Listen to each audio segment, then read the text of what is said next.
Hello, everyone. Where are you? I'm filming in selfie because yesterday when we filmed, I was like almost off camera completely. And Terry, you were the one who noticed that Mark and I were in different positions. We were flipped. We usually don't. I like my side of the couch. So, at any rate, I wanted to talk today about rough days. I will use today as an example. And self pity, self loathing, all that stuff. And in the spirit of that, I'm having ice cream. Again, we're in selfie, so this will be backwards. But this is Tripopolitan coffee cake. This is cake batter, vanilla, and cinnamon. This shouldn't be a mukbang, but if I start really ramping up, I might eat the whole damn thing. So, um, so today was just one of those days. It's been dark and rainy all day. It hasn't stopped, not even once. Uh, got up just in time. I usually get up around like 8:15 or so, and wake up and have the first morning cigarette, usually while I'm still in bed. And it took today about 10 minutes for me to convince myself to throw my legs off the side of the bed. Um, and then I stared at the floor for another 5 minutes. And I contemplated for about half an hour whether or not I was going to be able to go to work. So back and forth, back and forth. I can do this, I can't do this. I can do this, I can't do this. I had to switch outfits that I was going to wear because I was going to wear a button-down shirt, and that seemed too complicated. So we wore a polo shirt today, and I almost wore slide-on shoes because tying my shoes seemed complicated. To catch anybody up, I have several mental health concerns. Today didn't really focus on too many of them, maybe a little bit, but so at any rate, I finally do get out of bed, and I go to get my cup of coffee, and I sit down, and I'm still back and forth, back and forth. Am I going to go? Am I not going to go? So finally, I suck it up, and I go. And I get to work. I walk to work, so it's like a 10-minute walk, and I usually listen to techno music to pump myself up for the day. It wasn't working. So I get there. I have my coffee that I bring from home. I have a cup here, and then I take my travel mug with me.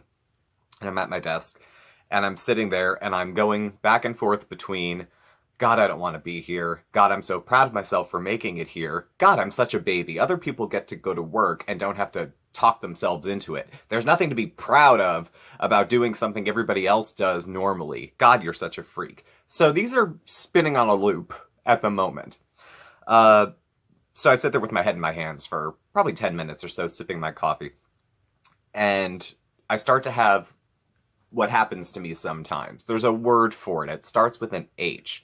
It's not necessarily a symptom of mental health concerns, but the comorbidity, co-occurrence, happens a lot.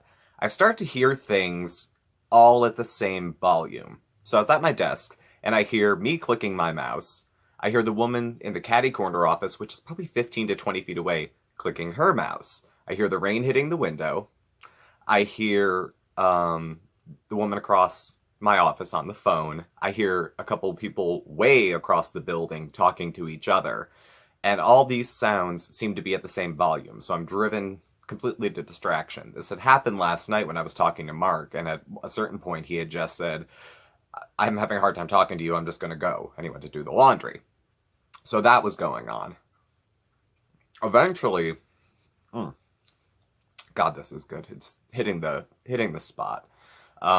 Eventually, it wasn't, hold on, let me play with the lights a bit here, because I look a little pale, even for me. That's not too bad. At any rate, so the day is going on, and I'm continuing to go back and forth between, I'm happy that I'm plowing through, and I'm being such a mental health warrior, and on the other side, I'm thinking, this is so sad. I'm barely getting anything done. And I did get quite a bit of work done, actually. But, went outside for lunch, and I went up to, there's a hospital near my office, and sometimes me or a lot of other staff will go to the cafeteria and get some of their food. And I went and got my Diet Coke, and came back, and it was raining, and I'm out smoking, so, now, mind you, this is where the self-pity part kicks in, and also enter the ice cream. Self-pity is a luxury. Most people don't have the time or energy for it. If you have kids or other shit going on, You don't have time to sit around and feel sorry for yourself. I am unburdened by those things, so I have plenty of time to stew in my own juices, which I decided to do today, and then felt disgusted with myself for feeling bad about myself. So I was on a loop. I was on a real loop. Standing outside smoking, complaining that it's raining. You know, it's raining on everybody. It's not personal. It's not happening just to me. But as far as I was concerned, it might as well have been. And I go back inside, and trying to perk myself up, I'm drinking I must have had 9 cups of coffee, easily, to try to get myself together. And eventually around 1 o'clock, I was like, screw this, I took a pill. I'm not up for this. I've tried all my coping skills that I know. I've done some breathing, I've done grounding, I've counted objects, I've, everything I could think of. All the stuff I usually do to try to keep myself going without taking a pill. And I was like, better living through chemistry. I'm over it. Screw today. So I take it, and I start to calm down a little bit, and the other stuff starts to fade away. And I make it through the afternoon. I left work probably an hour early. I'm actually home early now, filming, because I work early tomorrow. I have to give a presentation, and so I have to get up early so I can travel, so I can be there. And it's funny, the presentation's on personal boundaries. Mark and I did a video about personal boundaries not too long ago. It was the day of me giving the same presentation. And I'm thinking, God, I have to get up and talk. How am I going to get up and talk like this? See how this goes. Now, here's the thing. And if you've already turned this off or given me a thumbs down, I understand. Because listening to a video like this, I may have too. So why am I making this? Maybe you'll see some of yourself in me. And if you don't, I'm proud of you. But I could not help but feel some self-loathing, so I felt bad about myself. There was some, guilt for being alive, guilt for even having a job, because I felt like I wasn't doing it very well.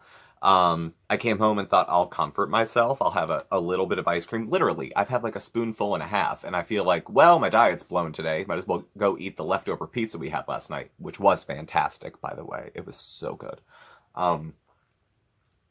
Stuffed crust. If you're on a weight loss journey, you can only have a slice probably, or maybe none at all if you're doing the keto thing. But get at it if you can.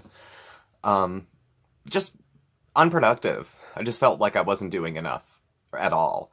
And self-pity is one of the least attractive things a person can exude. I don't like it in other people. So I really don't like it when I do it. It makes me feel bad about myself. And then I have self-pity for having self-pity. This goes on a loop continuously. And it's hard to break. So the best I could do at that point was, work's done. It's done for the day. I don't have any real obligations until tomorrow morning. And I'm home alone tonight. So that's a lot of dead air. So I gotta kind of do some stuff. I have some things I can do to make myself feel better at home that I couldn't do at work. So I'm gonna cut my hair. I know, what hair, right? I gotta get a new hat too. This hat has a burn in the back of it that I got put there carelessly. Don't ask how I burned the back of my hat with a cigarette. Don't. But I'm gonna trim what's left of my hair, probably shave, get a hot shower, put on some fuzzy pajamas. I'll catch up on some of my favorites. Life by Jen, Cynthia and Thomas Beaumont, Zachary Michael. I love just giving shout-outs. Those are the channels I watch. They're great. And all those people couldn't be more different either. I just like them all. And then just take it easy. I'll text Mark periodically, but he's working, so I don't want to bother him too much. I talked with a few friends on Facebook. Maybe I'll catch up with them tonight too. And just try to let it go. Just let it go. So that's pretty much that. Those are my thoughts on self-pity, my own self-pity, and how much it makes me sick, and how much it probably is making, you sick. But maybe you can let me do your griping for you. So that's, I don't know. If you'd watched this far, thanks for listening, because I don't have Mark to vent to. He's not home right now. And granted, if you look at the reality of this, I'm talking to you. I'm venting to you. But the reality is that I'm sitting home alone on my couch, talking into my phone, tipped sideways, perched on a bunch of books. So, you know, it's a wonderful way to connect with people to be on social media, but at the same time, I can see why some people feel like it's also isolating too. The comments and the feedback that Mark and I get are unbelievable. I've only had one negative comment in like the year and a half I've had a channel. Granted, I don't have 300,000 subscribers, so it's not as much of an open season. But the support that we get back is really unbelievable, and it's unbelievably kind support too. It's not lip service. It's usually not just like, hey, hang in there. You know, you guys put thought into it, and that matters. It makes a difference. So that's all I know. That's all I know. So thank you for watching. Please subscribe. That feels ridiculous to ask after this video, but please do subscribe if you feel so inclined. Watch the other content. I promise it's not like this. Give a thumbs up. You know, if you gave it a thumbs down, I can appreciate that too. You can follow Mark and I on Instagram at SmokeySteveandMark. And I will catch up with y'all soon. Bye!